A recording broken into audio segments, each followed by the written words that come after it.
believe it's fucking Saturday already. Saturday again! What is it, 8 weeks now? 7 weeks? How do you people do this? 7 weeks in a row, overanalyzing a cartoon for toddlers. Look at me! Look at my fucking face! I ain't shaved my neck since I started this! Look at this fucking shirt I'm wearing!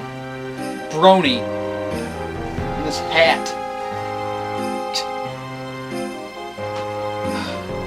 I don't even remember buying this shit.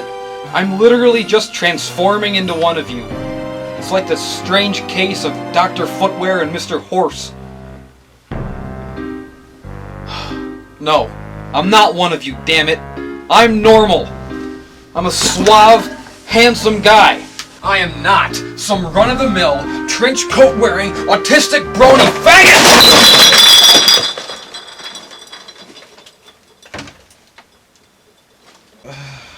Holy shit. I gotta sort my fucking life out.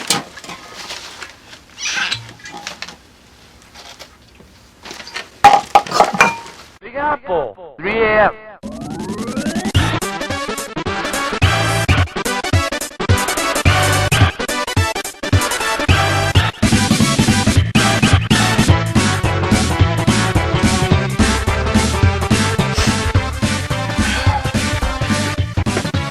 Rarity sure is popular. Among the fan base, I mean.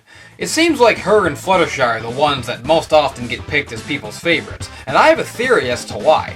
I think the fact that they're the two most overtly feminine characters in the show is what endears them to the lonely, virginal males who watch it.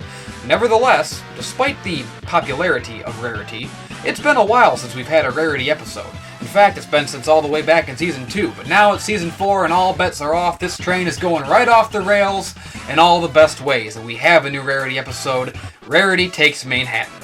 Okay, first things first. Ever since the preview for this episode came out, I've seen people complaining that Manehattan looks too modern, and that it's raping their headcanons or something in regards to the show's fantasy setting. Well, all I can say about that is that it's a pretty stupid complaint. Equestria has always been anachronistic. You've got Wild West towns functioning next to medieval castles, and we saw modern skyscrapers as far back as Season 1. Little girls don't give a shit about the technological consistency of this world. They want to believe in a world where you can visit the big city and a medieval castle in the same day. And at the end of the day, that's who this world was designed for. Little girls. And it's not a matter of me using the "it's a kids show" excuse to wave away plot holes and overlook legitimate flaws. This is the way Lauren Faust envisioned the world way back before she ever knew people would care so much about this stuff. You can complain about plot holes, bad writing, character inconsistencies, and corporate meddling all you want, but if you're honestly suggesting that the creator of this little girl's fantasy world should have been able to predict that something like bronies would be a thing, well then you need to go sit in time out and examine the flaws in your logic for a little while.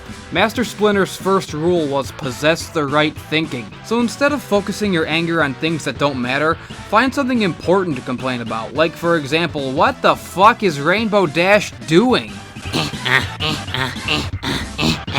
Oh god, now they're all doing it! So this episode really starts off with a doozy. Ladies and gentlemen, boys and girls, children of all ages, come one, come all, I give to you the worst song in the entire history of the series. Generosity. The name of the song, the chorus of the song, the song. We've finally come to this point. They've given up. We're just gonna blatantly shout out the characters' elements as if that's suddenly their one and only defining personality trait, and just have the characters completely revel in their elements to the point of complete and total, and I hate using this term because people cry wolf with it entirely too often, but here it is, Flanderization. For the purposes of this song and for setting up the plot, Rarity's, generosity has been turned up to 11 and taken over her brain like some kind of parasitic, mind-controlling generosity worm leeching off her frontal lobe. All of a sudden, Rarity is so madly infatuated with the very concept of generosity that it borders on decadence. She's like Generosity Bot. Yes, have this generous tip, dear. This marvelous act of goodwill is sending shockwaves through my lady bit. Oh, and by the way, unless you're a rapper or a pro wrestling villain, It's generally considered a tad bit uncouth to be going around telling everybody how great you are. That's kinda something a bad guy would do. I'm serious, this is ridiculous. She's literally just going all over town, patting herself on the back. Oh yeah, give Spike a hot dog carrot and make sure to remind him how generous you're being while he's carrying your fucking bags. Seriously, this is right out of a Disney movie villain song. Tell me you couldn't see Yzma or Madame Medusa or Ratigan doing this exact same thing. It's practically a trope. The bad guy says something about how nice they are while absent-mindedly taking advantage of someone. You're being a bad guy, Rarity. What do you have to say for yourself? I'm not bad. I'm just drawn that way. It doesn't even make sense. Generosity does not mean stopping on the street to brighten every single person's day. This is a Pinky song. It's just Smile, rekajiggered to be vaguely about Rarity. Honestly, the only part of this song that wasn't completely terrible was this little visual gag here. Applejack. Get it? But the song is still stupid, and it's dumb, and it's bad, and I don't like it. But I do like this.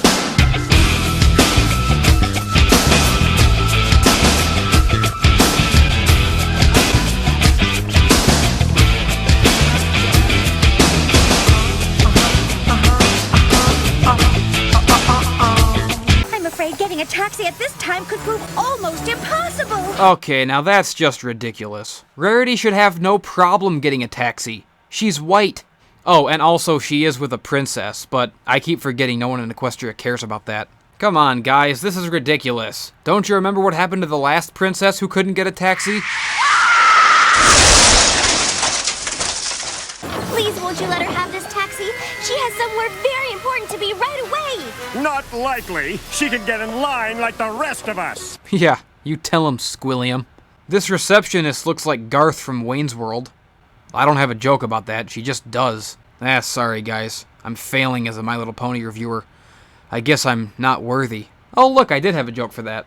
We're introduced to a sort of foil character for Rarity, Suri something or other. I don't remember her name, and I don't feel like looking it up either. It's not important, who cares? Anyways, I like the idea of Rarity having a sort of Trixie of her own. Honestly, I hope she comes back because I love this character. Her voice acting is hilarious. I don't know who does it, and again, I have better things to do than look it up, so let's just say it was, Meg Ryan.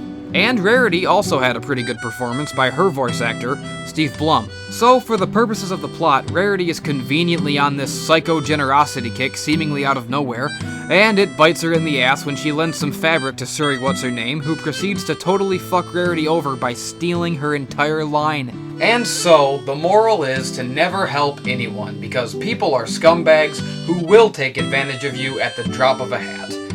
Pretty ballsy moral, and a lot more realistic than what I'm used to from this show. I have to say, I like these more realistic morals. I can't wait for the inevitable Bitches Ain't Shit episode, where Spike finally realizes how cruelly and maliciously Rarity's been friend-zoning him. After having her generosity taken advantage of, Rarity's friends offer to help make her a new line of dresses, but Rarity's now under so much pressure she begins taking advantage of their generosity, by being a sarcastic bitch and swearing at them, which is hilarious. The scene is pretty good, but something about it rubs me the wrong way. Obviously, the point is that Rarity's going to feel bad about this later, and I guess if you're a stupid, poop-smeared baby girl, you're supposed to see this scene and think, oh my god, Rarity's being so mean to her friends, she's never like this. But to me, a brilliant, poop-smeared adult, it was a tad less effective because I'm aware of how in a more subtle way, this is exactly how she treats Spike in every single episode. I do dig the subtle theming at work in this scene. Rarity's introduction to the dog-eat-dog world around her and her interactions with Suri Polo Mare have gotten her so stressed out that without realizing it, she's in danger of becoming Suri Polo Mare. It's not shoved in your face either. It's just something that the viewer understands without even having to articulate it. So I guess you could say that the fact that I am articulating it means I'm wasting both of our time. Yeah, well, fuck you too. You're all still here after how I treated you. Taking advantage of your friendship the way I did. How could you ever see past it? Yeah, you were pretty rotten. Wow, Applejack. I know your thing is honesty, but come on! Oh god, holy shit. Really? Really? Is this really what we're doing? We're just gonna start blatantly referring to everybody's element as their defining characteristic in the show? Even though the show has managed to get through 3.5 seasons so far without ever being that in your face about it before, the relationship between the ponies' elements and their personalities has always been more subtle than this. Impressively so for a children's cartoon. Yes, Applejack is honest, but it doesn't mean just bluntly telling the truth all the time. She's told plenty of white lies before. Applejack's honesty is more like the honor-bound, never-cheat-a-friend, dependability definition of the word. Rainbow Dash is the one who's known for blurting out the truth without thinking about it. She's done it before. It's part of her character. You're not a laughingstock, Rarity. He kind of is. Shh. Looks like Suri's not the only one stealing other people's lines. Applejack literally just muffed up the whole scene, and Dash had to, improvise some excuse for it for the audience. Oh, Applejack, good old element of honesty, can't tell a lie. This is why we have rehearsals. The idea of Rarity's generous nature conflicting with her career sensibilities has been explored before, but in the past it's always been more of a back and forth struggle. Because Rarity is not such a fucking idiot, so willing to help every stranger on the street that she has no business sense whatsoever, which is how she's portrayed here. I know that Rarity has let her generous nature get the better of her before, but at least in Suited for Success, it was because she was trying to do something nice for her friends. That at least makes sense, and I could understand how a person could get themselves in that situation. But now she's just being obscenely generous, giving to random strangers, which is completely ridiculous and not something that anyone could relate to, because nobody is like that. Unless you're an eccentric billionaire philanthropist, nobody acts like this in real life. It's just not realistic.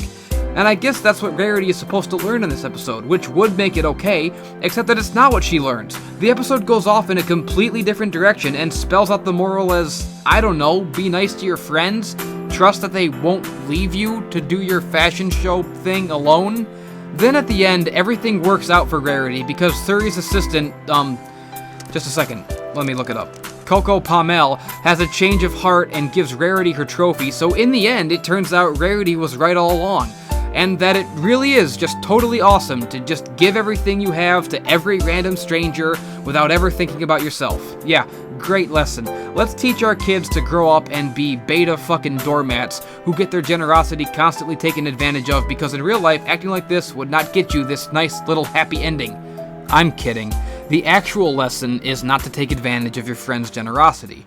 Which is ironic, considering that in the first half of the episode, it was Rarity who was getting taken advantage of.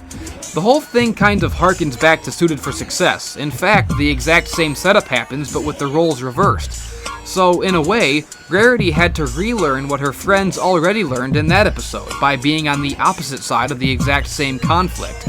So this whole episode works as sort of a reversal and a companion piece to what is still one of the most universally loved classic episodes of the series, which is pretty clever. The point of this episode, and of bringing up Rarity's elements so blatantly, as well as reminding people of Applejack's, even though that part didn't make any goddamn sense, seems to be setting up a theme of what we can expect to play into the whole overarching key thing. The theme at play here seems to be that Rarity is being deconstructed, and her element is being tested. I can only assume that from this point on, the other main characters are going to have their elements tested as well. I'll have to see for sure how the season plays out to know whether that's actually what they're going for, or if it's just speculation, but it seems both very likely and very appropriate. Here at the end, Rarity is rewarded with this shiny rainbow thread, and the episode ends with a lingering shot of it, giving off some magic glow. Ooh, mystery. Is this one of the keys? What's the significance of the rainbow? What does it all mean? I can't wait to find out. Oh no. Oh no! So, like every episode of this show, this episode was okay, but I hated it. And I'll tell you all exactly why it pissed me off. Oh, sure, it's all well and good that Rarity learned not to take advantage of her friends, but the way the episode got to that conclusion was ridiculously contrived and depended on stretching Rarity's generosity to ludicrous proportions in the first half. I also know that this lesson won't have any real long-term effect on the character. Rarity says she's learned not to take advantage of her friends, but I guarantee it won't be long until the next time we see Spike carrying her fucking bags again. What the hell do you call that if it's not taking advantage of someone? Hell, they all do it. Look at how they all fucking sit there and laugh at him struggling under that mountain of luggage in the hotel room. I think at some point Spike needs to learn the same lesson Fluttershy keeps learning, as well as the lesson this episode seemed to be setting up for Rarity in the first half, which is that sometimes you have to take care of yourself and tell people no. Generosity is a great trait to have, but it should be reserved for people who deserve it, people you care about, people who need it. By the way, I have a Patreon now, just throwing that out there. You can't just give the shirt off your back to every random stranger you come across, because that's how you fuck yourself over and end up being walked all over and taken for a ride. I'm not trying to sound like Ayn Rand here, but search your feelings. You know that's how things work in the real world, and it's almost like they set out to say that, but then pussied out at the end. I know the point of this show is to be optimistic, but it's just a bunch of bullshit. It doesn't make any sense. They dropped the ball. The song is fucking terrible. Rarity is out of character. The technology is inconsistent. No one cares about the princess. Fluttershy forgot how to sew. This show is not for kids, and it is meant to be scrutinized. Season 4 sucks, and Lauren's rolling in her grave. Fuck Kazumi Evans and her sideways Tojo cunt. Teabag Dave Polsky and fart on Meriwether Williams. Bats had a shitty title, Cats the Musical can suck my dick, and the Rum Tum Tugger can lick my bum cum plugger. 0 out of 10, this show is dead, the ride is over, see you next week. I'm grounded. Alright, another review successfully in the bag.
Horseshoes!